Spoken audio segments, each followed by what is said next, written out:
Teddy Poirot ne pouvait rêver meilleure ambiance pour son premier combat professionnel. À domicile, sous les encouragements d'un public nombreux, le jeune Sablais est pour la première fois monté sur le ring sans protection pour 4 rounds de 3 minutes contre 3 au niveau amateur. On s'était préparé physiquement sur boxer 4 rounds de 3 minutes et puis ensuite le travail physique, un travail beaucoup plus sur la puissance et l'explosivité que les amateurs, en tapant sur 2-3 coups et pas en mitraillant sur 10 ou 15 coups. Face à lui, Baska Tudven-Klakva du cercle Paul Bert de Rennes, jeune professionnel également. Et dès qu'il a donné ses crochets, travail au menton. Dès les premières secondes du combat, Teddy Poirot fait l'effort, appuie ses coups et montre toute sa détermination. Devant l'intensité des échanges, le licencié de boxe 85 ne recule pas. Au contraire, il prend du terrain son adversaire et domine ce face-à-face. Sous les yeux de Nicolas Gros, son entraîneur, déçu à l'annonce du résultat.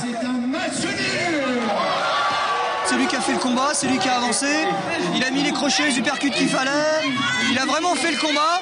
Je comprends pas le match nul. Je suis triste parce qu'il méritait chez lui en plus de gagner. C'est lui qui a touché le plus durement. Content et déçu à la fois parce que content d'avoir monté sur le ring enfin un pro. Le résultat, je suis déçu, match nul. C'était un combat quand même dur. On se connaissait, rien. Ni l'un ni l'autre voulait lâcher. Donc c'était un beau combat, je suis content de mon combat.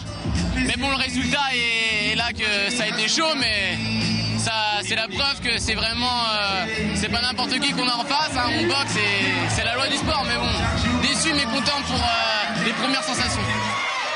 Des premières sensations plus intenses qu'en combat amateur, et si pour cette fois Teddy ne décroche pas la victoire, ses premiers pas en tant que professionnel lui ont donné le sourire. On sent le casque, on ressent les coups dans la tête, ça résonne plus, ça sonne plus souvent, mais bon, on est plus à l'aise sur nos mouvements, sur les coups. On a plus mal, mais on fait plus mal, donc c'est vrai que c'est mieux quoi. Ça fait un peu plus mal, mais c'est rien, on a l'habitude. Il lui reste maintenant à revisionner son combat pour corriger les éventuelles erreurs avant le prochain, pour lequel, c'est sûr, son public sera au rendez-vous.